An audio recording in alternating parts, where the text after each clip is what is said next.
Welcome to Focus Today. I'm your host, Perry Atkinson, and I picked up a book when I was at the NRB, and I started reading it, and I go, oh, this is really interesting. And so today I'm delighted to have with us Dr. Ron Susic. He is the author of this book called The Assyrian Prophecy, A Betrayed and Broken Nations Destined to Rise Anew from the Martyr's Blood. And for those watching on the television, you can go to theassyrianproject.org, and you'll see the landing page there. That's a picture of the landing page. And even if you're listening on radio, theassyrianproject.org. Check it out. Dr. Susic, good to see you. How are you? It is wonderful to be with you, Perry. I've heard so much about you. I feel like we're brothers. Well, we are.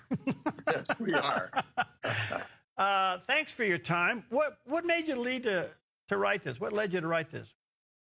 Well, it began nearly 30 years ago, and I didn't, when God's leading you into something, you really don't see it at the time.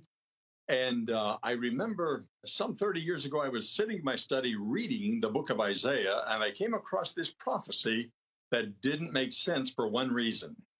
It said, Assyria, Egypt, and Israel, these three will be worshiping together and a blessing to the earth. Well, what did not make sense to me was that there's no Assyria. They were wiped out in 612 BC. And in my ignorance, I leaned back and I was being facetious. And I said, God, did you make a mistake? And then over the years, it kept coming to me. I didn't seek it. It kept coming to me. And over the years, I began to read and think. And long story short, I spell it out in the book because I want people to realize that I was among the majority of Christians who have walked by this prophecy for many, actually, the church has walked by it now for 2,000 years. Suddenly, it's coming into focus because I think the time has come. But the thing that compelled me to really write this book was in 2014 when ISIS attacked northern Iraq. And I now knew the people of the Assyrians. I had met some of them. I had studied quite a bit about them. I was following them in the news for a number of years. And I knew that they were under the assault of our enemy, the devil. And I remember sitting in my home, Perry, and I would pound the side of the couch saying, God, I cannot just sit here and do nothing. What can I do? And it kept coming back to me of an Assyrian minister named John Bucco, who said to me many years ago, Ron, if you'll write the next book, I'll give you all my research. And so I dove in and did, I don't know how many hundreds and maybe thousands of hours of research, bloodshot eyes, headaches, a lot of prayer, a lot of spiritual warfare. And now the book is here. And it is my prayer, Perry, that God will raise up hundreds of thousands, if not millions of believers around the world who will understand that this is a vital missing part of prophecy that we need to understand if we're going to know where we are today and if we're going to know what action to take. This is amazing. Ron, on our side of the family, my wife's side of the family, her grandfather escaped. He was an Assyrian. Came to America at the age of 14, couldn't speak English, got off the boat. He was a Christian, got on his knees and said, God, help me. And he got up and he spoke perfect English and ended up bringing his family over. So the Assyrian thing has always been an interest, knowing that they didn't have a land, but the people were still there. And for you to discover this is amazing. So walk us through this missing part of this prophecy. I'm so amazed at what you just said. I'm sitting here stunned. But the Assyrians were by far the greatest empire on earth for 1,000 years. You read about them in the Old Testament. And both the Bible speaks the truth about them. They overstepped the divine boundaries of their purpose, and God brought them down in 612 BC. Then, for a little over half a millennia, they were in different conclaves with little empires, not sovereign anymore, but they never lost their nationhood as a people. And then, shortly after the resurrection, and this, Perry, is the history that how I want God's people to discover. This has been robbed from us. And that is that shortly after the resurrection, the Assyrians were the first people group on earth to begin to follow Jesus Christ. Now, I don't believe they ever lost sight of Noah's God. Remember now that the Assyrians are descendants of Noah's grandson, Asshur. And I believe they never lost sight of God completely, even though they moved toward paganism. They also were a people who, they were the people who were listened to Jonah. Well, if they had no background whatsoever, they would have never listened to Jonah, his short sermon, and they would have never repented. We also know that most likely the wise men were Assyrians. They were stargazers. They were studying the stars, looking for the Messiah. How did they know about that if they didn't understand something of Noah's God?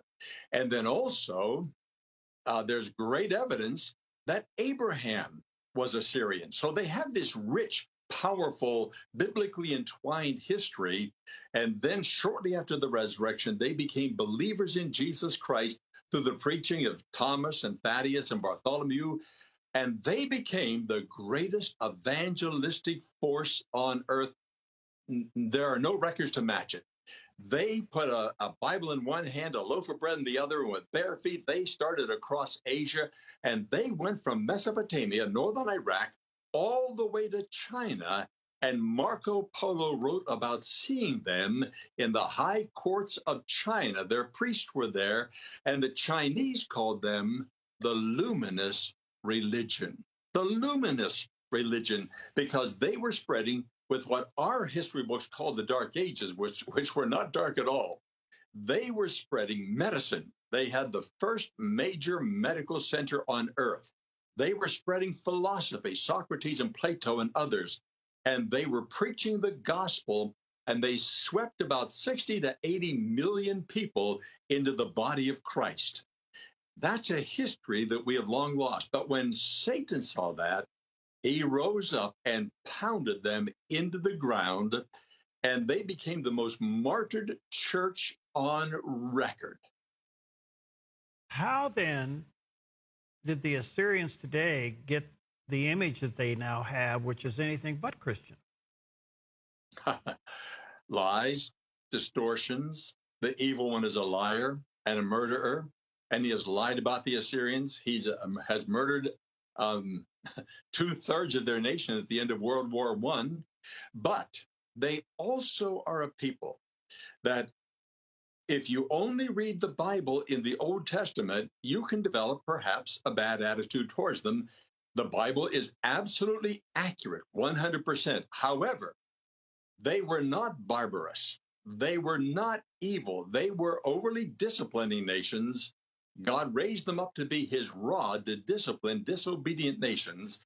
They overstepped that. They were more harsh than God intended, but they were not wild-eyed, murderous people. That's not what history records. And so it's imperative that we begin to study the rich history of these people, who they were through the New Testament era, and who they are today. And Perry, today, I have never met more wonderful people. They are brilliant. I mean, amazingly brilliant. They are capable. And they have said to me more than once, Dr. Ron, please, we don't want anyone to build our nation for us. All we need is one word alone: protection. Just give us the protection we have not had for 2,000 years. Just give us the protection. We will build the nation. And Perry, when they build a nation, that will be the most brilliant and bright and hopeful thing that will strike the Middle East since the founding of Israel in 1948. And can you imagine, Perry, the marvel of Israel having a trustworthy friend 500 miles from Jerusalem? Wow. This is certainly outside the box of a lot of today's eschatology, as you well know, Dr. Ron. And yet it fits so well because the Assyrians are kind of lost out there. But if they come back, like you're saying, and the prophecy is there, that's a wonderful thing yet to take place. Where do you think that fits today, as most prophecies don't even recognize this? Oh, Perry, Thank you, thank you, thank you for asking that question. Number one, this prophecy, the actual completeness of it, will take place in the millennial reign of Jesus Christ. But that doesn't negate that we can begin now. God began with the Jews in 1948. He drew them home, and yet the millennial reign is not here yet. And Noah did not begin, or rather, Noah did not begin to build the ark the night before the storm. We Westerners tend to think Friday night this ends, Saturday morning that begins. God normally works in process. And there's no reason, I cannot find one reason why we should not begin to rally behind and support and help the nation of Assyria now, getting them ready. They are going to be the most fiery witness you can imagine. In fact, a friend of mine, a theologian friend of mine, said they are the bookends of the church age. They were the great trumpet of the gospel when the gospel was launched. And for a number of centuries, they were the voice of the gospel all across Asia. They were driven into the ground. Now God is going to raise them up, not to boast about their Old Testament history, but to be what they are today. They are God's people. They have become followers of Jesus Christ, and they are representing the gospel of Jesus Christ. And can you imagine, Terry, think about this. Think about the world when this begins to happen, and I believe it can happen in your lifetime and mine, and I don't find a reason why it shouldn't. But every news media on earth is going to rush to the Middle East to find out what in the world is going on. And I can see my Assyrian friends, Father George Betrasho and Father Toma, and all the many wonderful bishops and priests that I've met in their great movement. I can see them coming before the cameras and saying, this is because of the cross of Jesus Christ. We are followers of Christ. Wow, how encouraging. Geographically, where does this occur, Ron? Northern Iraq, Mesopotamia is their historic homeland. They've been there for 4,000 years. The Iraqi constitution recognizes they are the indigenous people of the land. And there they are in northern Iraq. And by the way, Mesopotamia is a big word, but it simply means land between the rivers, the Euphrates and the Tigris. And so they were in the region of the Garden of Gethsemane. Now, part of their land actually extends into parts of eastern Turkey and western Syria. However, after World War I, all the lines were changed by man, not by God. But eventually, they will have that entire region for their original homestead. Kurds play a part in this? Sorry? Does the Kurds play a part in this? I want to be very careful, but right now, the Kurds are doing a very difficult thing against the Assyrians. There are still 250,000 of them in northern Iraq, and there are some 3 million scattered around the world. And the Kurds, actually, I've got to be very blunt. They are not, let me put it this way, they are not friends of the Assyrians. They are stealing their lands and their homes and making life extremely difficult. Okay, I'll leave it at that because I realize. But let me say something quickly, Perry. God loves the Kurds.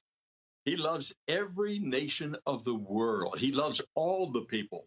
So if the Kurds will simply obey God, and if we can see Assyria return home, I am here to tell you there is not a nation on earth that's not going to be blessed, including the Kurds, by the Assyrians, the Egyptians, and the Jews. Look, we can't do this in one segment. I got to get you back. I got to tell our viewers and listeners, check out the book. It's called The Assyrian Prophecy. There's a picture of the cover of the book there by Dr. Ron Susic. Check it out at the bookstore. Well, it's not the bookstore. It's online now at Amazon. You can probably get it there. And start reading. Perry, if I could interrupt you. Sure. Right now, because of the virus crisis, Amazon has partnered with us, but they're not selling any books now apart from emergency books for the virus. Okay. So they must go to the website, the ASSYRIANproject.com. All right, ASSYRIANproject.com or .org? I'm sorry, .org. Okay. I'm sorry. ASSYRIANproject.org. All right, one last question. How does America recognize this nation coming back into existence? Any idea how we embrace this? Oh my, Harry, America. I see America and our president has possibly the Cyrus of the movement. You recall how Cyrus moved the Jews back into their land. It may have been the largest cash gift of history.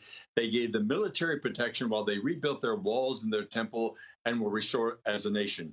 And in the next segment, bring me back to this. I want to tell you how the decisions of Cyrus impacted our Constitution today. I know we don't have time now, but let me say that America, there's nothing America could dream of more than the value of having not only Israel as a Judeo-Christian, more a Judeo because we are built on Judaism, and we have the same philosophy and we have the same belief systems because we are built on their belief system. For America and Israel now to have a co-equal partner 500 miles from Jerusalem, that would be a gift to the world right now, even before the millennial reign. Absolutely amazing. All right, check it out, the Assyrian Prophecy. Probably go to Dr. Ron's website, theassyrianproject.org. Hey, we'll get you back. Thank you, my friend. God bless you for your work. Bless you. Thanks. Thank you.